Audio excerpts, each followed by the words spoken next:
Choosing your first product. In this lesson, we're going to take a look at profit margin and some other examples so that by the end of this lesson, you are going to be ready to choose your first product. So what is a good profit margin? Basically, 20 to 25% is a good starting profit margin. A really good profit margin is 40% or more. But it's okay to start with a lower profit margin if you are confident that you can increase it over time. And you will see some examples of this in this lesson. Increasing profit margin. It is important to realize that your profit margin will increase. As you place more orders, your cost will come down. Higher MOQs mean lower prices. So once you are sure your product is going to be successful, you are going to order larger MOQs. Bigger orders usually mean lower shipping cost per unit too. And also you will have your ads optimized, so lower advertising costs. And once reviews come in, you will be able to increase your price. Lastly, building a relationship with your supplier will probably lead to even lower prices for bigger MOQs. And in fact, even for the existing MOQ you're using. You have to bear in mind that your supplier has no idea who you are. So once you've placed an order with them and become a real customer to them, the opportunity for better prices and better terms will be there. This is because you will have an actual history with them. You are no longer an unknown quantity. Now, we do recommend a minimum profit margin of 20%, and you should not go below this unless you can see clearly that you are going to be able to increase this significantly. You can treat that 20% as a rule rather than a suggestion. So the final choice. There are several factors to keep in mind when choosing your top product opportunity. And to a certain extent, this is very similar to when you narrow down your list to 3 opportunities. As long as everything looks good, then it does become a subjective decision. But you might look at which one has the best chance to make the most profit each month. Or is there one or more that just won't make you enough profit that you should remove? Is there one that sticks out to you that you really like? And is there one that has way less competition? Remember, at this point, it's not just about the supplier information, getting it right. So this is the most critical decision you will make. In other words, choosing your first product. And making the right choice here is really important. So if you do not feel sure of your product, or any of these 3 products, then go back to your list and choose a different product to go through the supplier process with. For example, if your product fails because the cost of ordering is going to be too high for you, then look for a product on your list with lower inventory cost. You will succeed, but there is no need to be scared. The worst that could happen is you launch your product and realize it might not be the best choice. Remember, as long as it matches all the criteria, at the very least you will get your investment back. Then you can find a related product and you will have a ready-made audience for the new product. And you'll see a lot more about building that audience in a later module. So let's go and take a look at a couple of examples. So I'm not going to go over this too much, but I did want to show you a couple of examples how future profit margin can change depending on the size of your order and also looking at other suppliers. So this was our taco holder, and in yellow you see the numbers we got in the last lesson. We had a $2.56 profit margin, which amounted to 12.83%, and that was for an MOQ of 400. But what I want to show you here is the difference that can be made by ordering a larger MOQ. And if we look at the numbers in green, this is exactly the same company with a higher MOQ. If you remember from the last lesson, I did show you the multiple different MOQs. So I basically trebled the MOQ. I've gone up to 1,200 units. Now the price has dropped about 43 cents. But if you notice, our shipping fee has only gone up by about $160.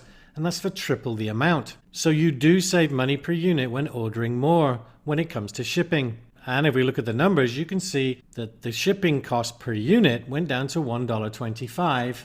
when it was previously $2.42, so that is quite significant. And if I scroll across, we can see that our dollar profit has gone up to $4.16.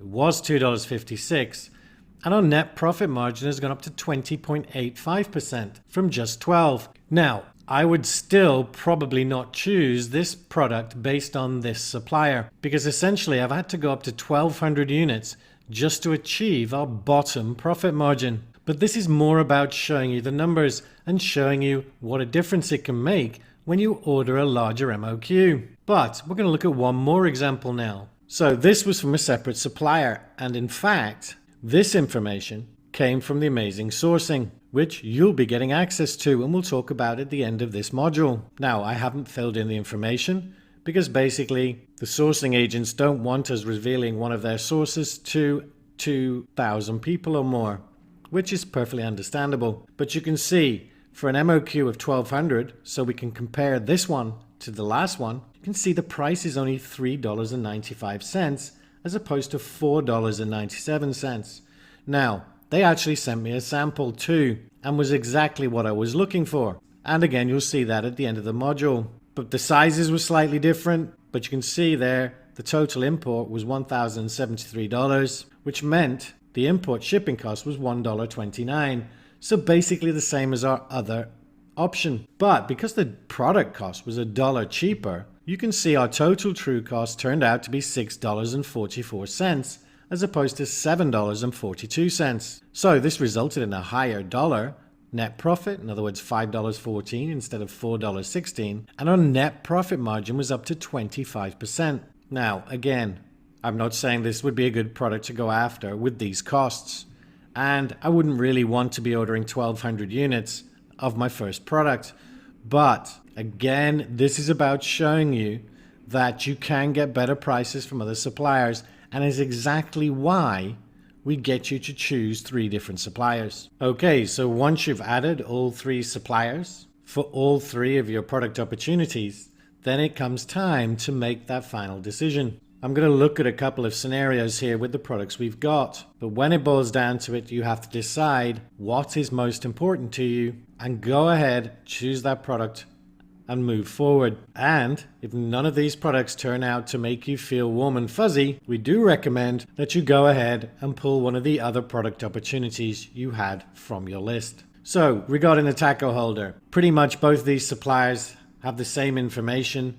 They're both at 1,200, but as I said with this one, the fact that I would need to order 1,200 is probably going to put me off this product. However, if you're in a situation where funds are not an issue, then don't let that stop you. But if you are in a situation where you're restricted by inventory, then that's what you should be using to pick your product, the one you can afford. So if we assume we're going to remove the taco holder, then let's look at the other 2 products. And we'll also look at the product example, just from a point of view of looking at numbers, because it is also a rabbit corkscrew, but the information was relevant at the time it was recorded. So in fact, let's start with that one. So the first supplier, so we can see it's got 40.49% profit margin, so that's excellent, and the $10 per unit profit, which also is excellent. And if we look at their MOQ, it was for 200 units at $4. Now again, we're just using this as an example, but I would strongly suspect that that might be a cheaper version of the one that we actually looked at. But essentially this lesson is about showing you numbers. So this would appeal quite a lot. It's got a low MOQ and a high profit margin. If we look at the second supplier, we've got a higher profit margin and a higher cost. I suspect that might be that this is a better quality product, but that is exactly why when we choose a product, we order samples, and we'll be talking about that in the next lesson. But again, you can see it's almost 34% net profit margin, which is excellent, and it's got $9 profit. So again, from a purely profit point of view, it's good. And then if we look at the last one, again, with this supplier, you're looking at $6 and 1,000 MOQ. And we're going to be showing in the next module how you can try and bring this down once you've got your samples. But again, we're still looking at a 32% profit margin, and the dollar amount's $8.73. So again, this is looking good. This, to me, would make a lot of sense. So once I've looked at that, I would go and look at the next one, which is the cocktail shaker. Now, I only actually got information from one supplier for this one, but that's enough to show as an example. So for this one, our initial quote was $8 for 500, so that's $4,000, obviously plus shipping. And the net profit margin is not quite as good as our other products. It's 23%. But remember, this is for a relatively low MOQ, so that could go up in the future. But all in all, it makes the grade. And if I had contacted more suppliers, there is a very good chance I could have found one with a better profit margin. Then if we go to the rabbit corkscrew, again, I only contacted one supplier. But if you remember, the profit margin's huge. It's 52%.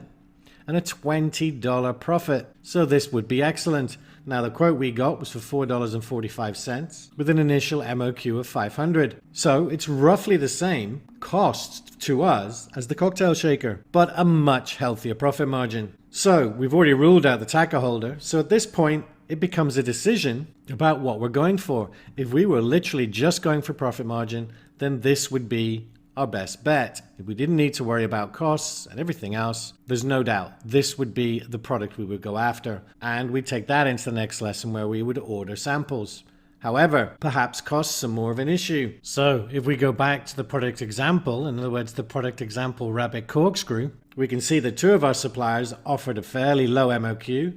This one, the green one, is roughly the same as the last product we looked at, but this one, if you remember, had a much lower MOQ. Now again, I know this is the same product, it's a rabbit corkscrew, but just ignore what the product is and just think about the numbers. So if I was pushed at this point to choose something, I would probably go with this one and be ordering samples from these three suppliers. I know with the first supplier, I can get a potentially lower MOQ and still have a good profit margin. Then I know with the green one, I can order 500 and it's still going to give me a good profit margin. And then with the last one, it's a slightly higher order again, but again, I've still got my profit margin. And remember, we are going to be showing you how to reduce these prices in the next module once we've got our samples. So for me, at this point, if I was looking at these, I would probably go with this example because it gives me everything I really need. It's got a low MOQ with a high profit margin. And then we have other slightly more expensive options too,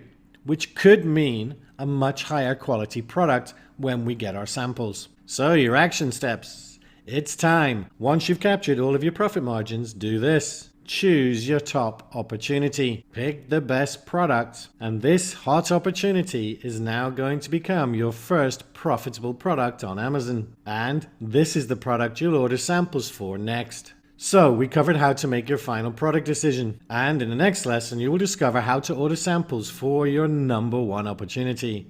But that's it for this lesson. Take care.